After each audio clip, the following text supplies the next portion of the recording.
¿Alguna vez alguien se ha preguntado cómo se pasa de tocar las primeras notas, esas canciones infantiles, a interpretar obras que son auténticos monstruos del piano? Bueno, pues hoy vamos a desgranar el viaje completo. Un plan de estudios de 10 años que es básicamente la hoja de ruta para convertirse en un virtuoso. Vale, para que nos hagamos una idea del viajazo, mirad esto. A un lado, lo que se toca en el primer año, una sonatina de Clementi, bonita, ¿verdad? Clara, ordenada, asequible. Y al otro lado, el destino final, 10 años después, el Gaspard de la Nuit de Ravel, una de las obras más difíciles que existen. Punto. Es una auténtica locura técnica y musical. Entonces, la pregunta del millón es, ¿cómo narices se llega de A a B? Pues ese es el viaje que vamos a hacer hoy. Y bueno, como en todo gran edificio, hay que empezar por los cimientos. Los primeros 2 años son cruciales. Aquí no se trata de fardar con piezas famosas, sino de construir la base, una base sólida sobre la que se va a levantar todo lo demás. Y ojo, que aquí está una de las claves. El aprendizaje no es una línea recta. No es primero esto, luego lo otro. ¿Qué va? Desde el minuto 1 se atacan 4 frentes a la vez. Por un lado, ejercicios de pura agilidad para los dedos, como los de Schmidt. Por otro, Bach, para empezar a independizar las manos y pensar en varias melodías a la vez. Luego, Clementi, para entender cómo se construyen las obras, la estructura. Y finalmente, piezas con carácter, para no olvidarnos de que la música va de expresar cosas. Se está formando un pianista completo, no una máquina de dar a las teclas. Y eso desde el primer día. Llega el segundo año y ¡zas! La cosa se pone seria. Sube el nivel técnico, pero de verdad. Aparece el archiconocido Hanon, que es como el manual de entrenamiento de un atleta. Y con él, la disciplina de las escalas. Todas, las 12 mayores y las 12 menores. Esto es, literalmente, el gimnasio, el pan de cada día para que los dedos se pongan fuertes, ágiles y obedientes. Muy bien, superados los cimientos, entramos en la fase de construcción, por así decirlo, los años intermedios del 3 al 5. Ahora toca coger toda esa base y empezar a construir un arsenal técnico de verdad. Y sobre todo, empezar a usarlo en piezas que ya son otra historia. Esta línea de tiempo lo deja clarísimo. Fijaos cómo se va complicando la cosa. En el año 2, escalas. En el 3 ya metemos arpegios, que son los acordes pero tocados nota a nota. Pero el verdadero salto, el que te fríe el cerebro, viene con Bach. En el cuarto año tienes que controlar 2 melodías a la vez, una en cada mano. Y cuando crees que ya lo tienes, al año siguiente 3. Una de las manos tiene que hacer 2 cosas a la vez. Por eso Bach es tan importante. No solo entrena los dedos, entrena el cerebro, le enseña a pensar en varias capas a la vez. Sin esto, el resto del repertorio sería simplemente imposible. Y aquí llega un momento clave, un verdadero punto de inflexión. Se pasa de la sonatina a la sonata. Es como pasar de escribir un relato corto a escribir tu primera novela. La escala es mucho mayor, la estructura más compleja, es un salto de madurez musical tremendo. Ahora ya se juega en otra liga, abordando obras completas de gigantes como Haydn, Mozart o el primer Beethoven. Claro, y mientras la técnica se va haciendo más y más sólida, el universo musical explota. Se abre de par en par. Ya no es solo el mundo clásico. En el tercer año, hola, romanticismo. Ya se empieza a tocar a Schumann, a Chopin. Y para el quinto año, la cosa va a más. Se ataca la poesía de Liszt y hasta se empieza a coquetear con el impresionismo de Debussy.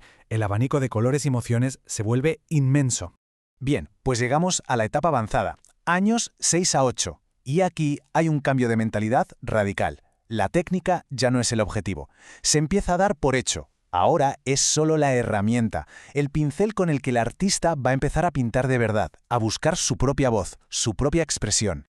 Y el primer gran reto de esta etapa es Beethoven. Y no el Beethoven facilito, no, el Beethoven de las grandes sonatas. Aquí ya no vale con tener dedos rápidos. Hace falta cabeza para entender sus construcciones, que son como catedrales musicales.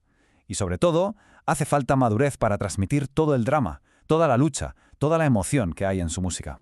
Después de la arquitectura de Beethoven, llega la poesía de Chopin. Tocar a Chopin es como aprender un idioma nuevo.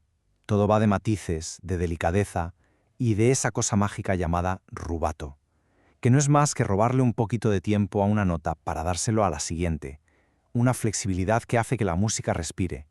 Y claro, están sus famosos estudios, que son una trampa mortal, ejercicios técnicos increíblemente difíciles, pero disfrazados de la música más bella que te puedas imaginar. Y cuando parece que ya no se puede pedir más, llega Liszt. A ver, si Beethoven era el arquitecto y Chopin el poeta, Liszt es el mago, el showman del virtuosismo. Esto es otro nivel de dificultad. Aquí hace falta potencia bruta, resistencia de maratoniano y un control del teclado que roza lo sobrehumano para poder enfrentarse a su música, que es puro drama, puro fuego. Y claro, para tocar a estos tres monstruos, el entrenamiento tiene que ser de élite. Mirad a lo que se enfrentan ahora. Escalas en notas dobles, o sea, tocar 2 melodías a la vez con una sola mano. Los estudios de Chopin que ya hemos mencionado. Y la Biblia del piano, el clave bien temperado de Bach.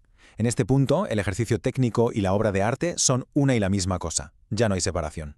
Y este es el mensaje clave de esta etapa, la idea con la que hay que quedarse. La técnica ya no es la meta, es el vehículo. Se da por supuesta, es el lenguaje que ya se domina y que permite, por fin, empezar a contar historias propias, a tener una voz personal, a hacer arte con mayúsculas. Y con todo ese bagaje llegamos a la cima, al Everest del piano, los 2 últimos años de este viaje. Aquí es donde se culmina todo, donde se afronta lo más difícil de lo más difícil y donde el pianista se consolida ya por fin como un artista con una voz única. 10 años. Pensadlo un momento. Una década. 10 años de trabajo diario, de disciplina, de estructura, de pasión. El número lo dice todo, es toda una vida dedicada a un instrumento. Y lo bonito es que, una vez en la cima, el camino deja de ser una línea recta y se convierte en un abanico de posibilidades. El pianista ya tiene las herramientas para elegir qué quiere tocar: el romanticismo tardío de Rajmáninov, la modernidad de Prokofiev, el color de Ravel. Ahora es cuando se empieza a forjar de verdad una identidad artística, eligiendo la música que de verdad le habla. Y la recompensa a esos 10 años de esfuerzo es poder tocar esto. La lista es sencillamente el Hall of Fame del piano. Los estudios trascendentales de Liszt, el Gaspar de la Nuit del que hablábamos al principio, las últimas sonatas de Beethoven, que son pura filosofía, obras colosales como los cuadros de una exposición. Cada título de esta lista es una montaña, un universo en sí mismo. Entonces, ¿qué? ¿Se llega aquí después de 10 años y se acabó? ¿Juego completado? Pues no, ni de lejos. Y esto es lo más fascinante de todo. Completar estos 10 años no es llegar al destino, es más bien conseguir el pasaporte. El pasaporte que te permite empezar el viaje de verdad. Un viaje que ya dura toda la vida, de exploración, de descubrimiento. El viaje, en realidad, no ha hecho más que comenzar.